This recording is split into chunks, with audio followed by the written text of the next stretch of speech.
Mike Norvell took the podium today at ACC Media Days, and for 15 minutes, I got screamed at. I don't know what to make of Mike Norvell at ACC Media Days today. He did bring up the Thomas Castellanos situation about him talking about Alabama. So did Castellanos. We'll get to that as well. Yeah. But, Joe, my God, Norvell was a little bit unhinged today. Yeah, I'm not going to, go super far to cast some accusation at him. I'm not going to do that. But I tweeted about how uncomfortable he came off during his presser, and I had a couple people immediately text me that were there, and they were agreeing. They're like, "Yeah, this is really weird. This is really uncomfortable. Like, I don't know. It seems like he's overcompensating for the lack of energy that he had during the season. That he's trying to show up and seem like he's super intense." For anyone who missed it, he didn't have any quotes that if you read an article that were really outlandish. They were pretty normal quotes. They were a little bit on the more intense side, but they were your typical coach quotes. But if you go and watch the full opening comments that he had and then the responses to the questions, he has this weird dead look in his eyes, and then he was screaming into the microphone and almost stammering with these weird verbal fillers. I've listened to Mike Norvell talk.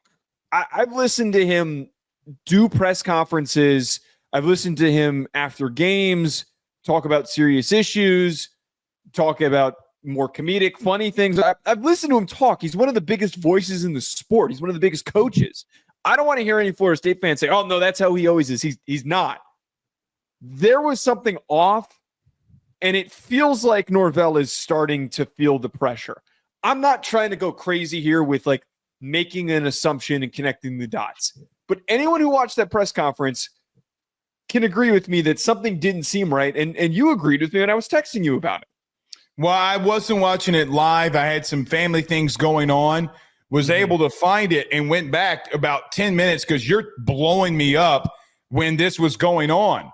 And I'm like, all right, I kind of thought you were a little bit exaggerating, to be honest. I'm like, there's no way he's literally really screaming in the microphone. I'm not 5 minutes into the press conference, and you're not wrong. Oh my God, I felt like, to what you said, the first impression that I got was that he was going out of his way to say, too much coach speak at an intense level. Hey, I'm reading and listening to everything that each one of y'all are saying, and it's pissed me off. Buddy, with all due respect, and I mean this with all due respect, you went 2-10. What did you expect that was going to happen? When you lost to Memphis last year and you lost all these games, what did you expect guys like us who get paid for a living to do this would come out here and say? But, Joe, you said that there was coach speak. It was more than that. He was trying to motivate his team through an ACC press conference as if they're going to listen to it. Yeah, we're taking this day by day. We're taking this step by step. I don't want sidekicks. I want guys that are going to step up. What does that even mean? So I guess the question really is, Joe, I'm not saying are they in trouble, but this was a little unhinged. And I got to be real with you. If you talk to anybody that was around Memphis the time that he was there, Joe, there wasn't, without going into the weeds on this, it wasn't a great relationship there with Mike Norvell. That even ended somewhat abruptly to what things that were going on there. Joe, the bottom line is he was feeling the heat. Now, I went also back to the individual Mike Norvell press conference from the one before he went to the main podium. Mm-hmm. Joe, he was snarky with every single media member. He was kind of I didn't catch that part. Buddy. Because in the SEC, the ACC does this as well, and the Big Ten did it as well today. He was going in there, and they would ask a question. He'd go, "Well, what do you think that we've been working on?" And I'm just like, golly, man, this is a little unhinged. I think that the overall tone right now, and look, I need to be very clear. I know that some Florida State fans might not be super forgiving of our commentary about him. What commentary? Right now, you can't be mad at us because you went 2-10. Well, because the commentary we're having right now is we're going beyond what's in front of our faces to take. We're not taking shots, but it's gonna. I mean, come it was off as us in my face shots. today. It was directly in your face today too. Right, him screaming in the microphone. Right. It's gonna come off as us taking shots, but we're not trying to. I think that Norvell's a good coach. I think that there's recoverability here. I think that the version of him that we had in 2023 was a tremendous ball coach. He was a top 10 coach, maybe pushing top 5 at the time in the sport. The version of him today felt very far off. I feel like a lot of aspects of his program are getting away from him. And it comes with the conversation and the commentary about Tommy Castellanos' comments about Alabama. I thought that his response to that was almost not wrong, but weird. Like I thought that the quote that he had on this is, well, I watched the work. I believe in Tommy. I believe in our football team. Anybody can get on a microphone and say whatever they want to say. And Tommy is a very respectful young man. That's put in the work. He has had his own journey and experiences. I know that his heart when it comes to it. So I'm grateful for who he is and what he's all about. And that's what I told him after his comments. We're not here to try and speak ourselves into a victory, which you quite literally did. We're trying to earn a victory. And you better show up every single day and let's go be what we're capable of being. So like this is where, and that was where the sidekick comment was in there as well. It feels like a lot of contradictions. You're saying you don't want to talk yourself into a victory, but you just allowed your quarterback to triple down on talking into a victory, and then you supported him talking your way into a victory. This is not good coaching right now. This is not. You should have come out there and say that we respect the University of Alabama and our opponents. That's what you should have said. That was it. That was all. Right. That's all you had to say. Alabama's a great team. They've been a great team for 2 decades. Kalen DeBoer is really getting that thing moving.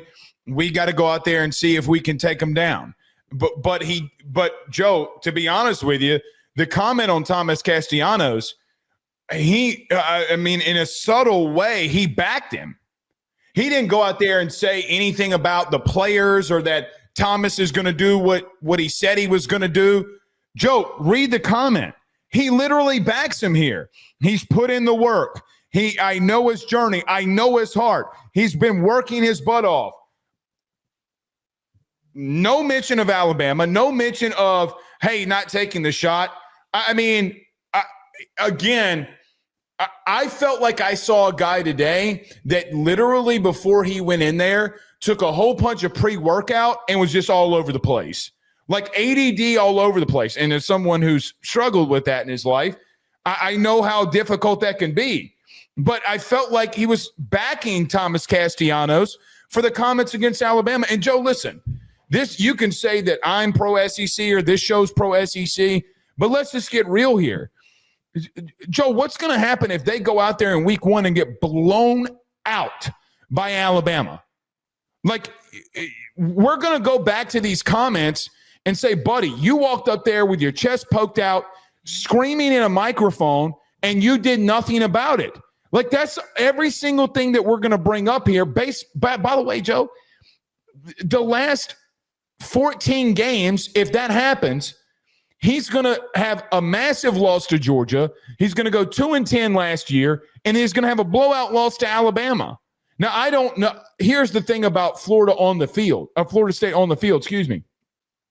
Joe, we have absolutely no idea who they are. No. We have no idea what Gus is going to look like there. We have no idea what Castellanos is going to look like in his system. There's so many questions that we have no idea what we're going to make of them. But it gets to a place where you can't overreact to a situation that's in the past that much. You know what it also feels like to me, Joe? I don't mean this in a wrong way, but if I'm paying a guy $10 million a year, I want you to flush that and start focusing on moving to the future. It feels as if that he has not flushed that. In reference to Castellanos, Joe, you got to tell me, it feels to me that he was in a subtle way backing his quarterback and saying that I have a lot of faith in him and he's put in the work. Well, I actually think we should remove the word subtle. I think that he's been quite direct in backing his quarterback, which was well, there you go. What shocked me. And you brought up what the biggest part about this and why I know that we've created a bit of a divisive issue on this channel because we've talked about this a lot. We talked a lot about the Diego Pavia comments. We've prompted a lot of responses from people who think that you should be allowed to talk shit. Some people agree with this and think that you shouldn't be allowed to unless you prove yourself. At the end of the day, as you just said there, if you get blown out in week 1, which we're not saying that they get blown out. We did predict that in a segment, but at this juncture of what we're having in this conversation, we are not saying that they get blown out. But if they do, that is going to direct so much negativity and pressure towards this football program. So much. This team went 2-10 last year. They need to start stacking wins. Positivity. Focus. Not talking smack about a team that has been more successful than you over the past 2 decades and was a lot more successful than you last year when they were in the first year of their new head coach after they lost the most elite head coach in the history of college football. Right. It's just bringing unnecessary negativity. And I'm surprised that we don't hear more maybe about this impacting them in recruiting. You know how easy it is to negatively recruit against a program that has all of these distractions happening around it? It's easy. Well, in reference to recruiting, it's not like that they're killing it. I mean, they've done a lot better from the high school ranks than they have in the past because last year they didn't do anything worth a damn. But, Joe, they're still 15th in the country in recruiting, which, again, at Florida State, it's better than what it's been. Okay, I know that. I think it's the big corner. What was his name? Kenyon. Yeah, I think was his Chauncey name. Kenyon. Right, Chauncey couple of weeks ago, or the beginning of July, they committed. But Joe, I don't think that that's the level you should be recruiting at Florida State.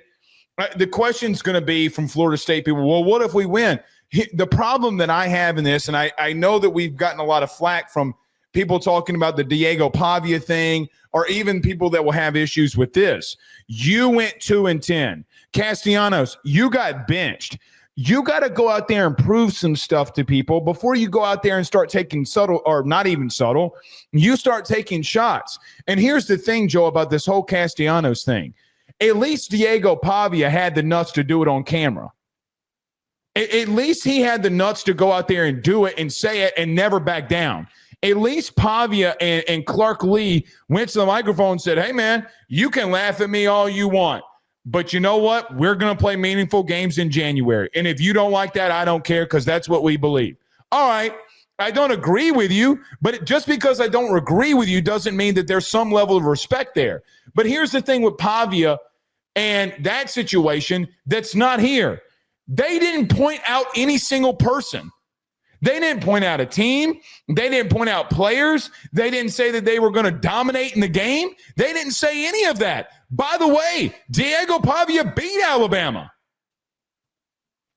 Well, I think that's one of the things that we kind of forget when we have these conversations, by the way.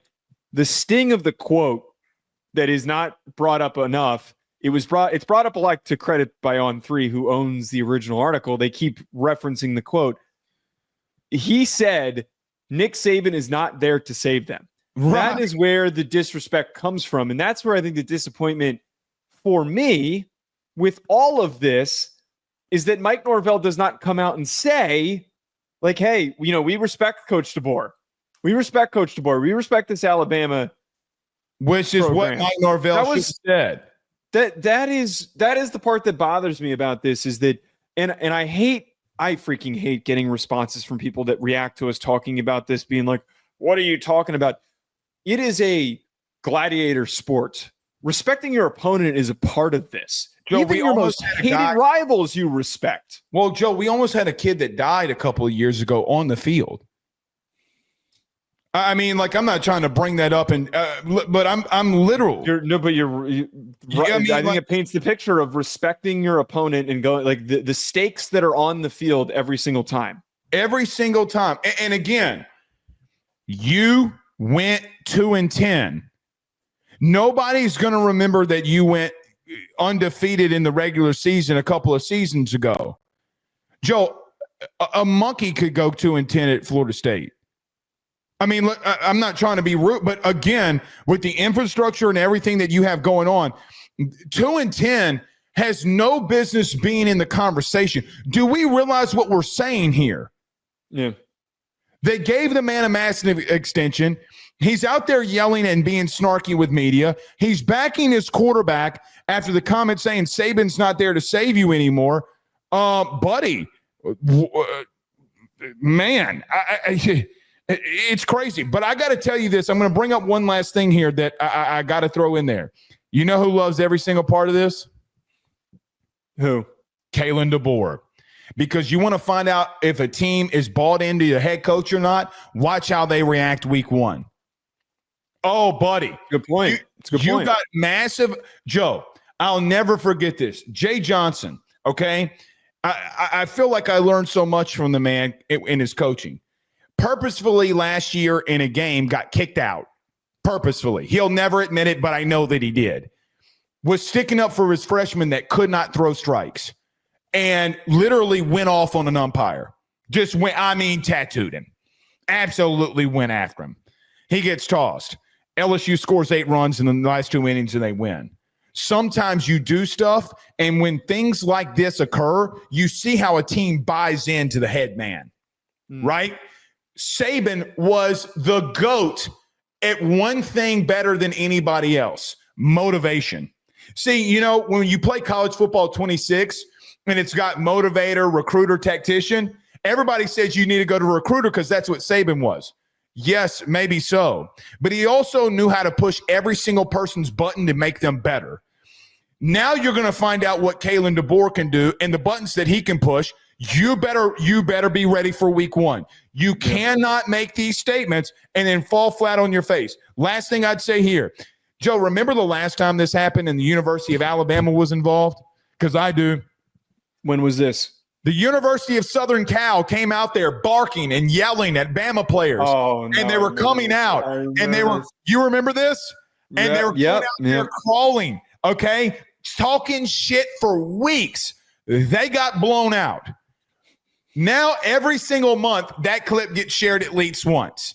When you do stuff like that, you better be able to back it up. Because I promise you, when we talk about this game and recap in week 1, you're not getting any leniency from us. No. Look, I hope for the sake of getting to watch a good football game that it's close. But I think purely for the reaction, if it does end up being lopsided, it will be even more fun to talk about. I mean, the narratives will be outlandish. The narratives will be all over the place. I don't hate Diego Pavia more than 2 scores. Well, I don't hate Diego Pavia saying I hate Tennessee. The same way I actually love Jeremiah Smith going out there and saying I despise the University of Michigan. Great. That makes me feel great. At least there's some real college football normalcy. Going out there and taking a shot about an opponent that's not even close to being a rival to you is dumb. And in the manner that they did it, by disrespecting the quality of the program because Saban's gone is where the line is drawn.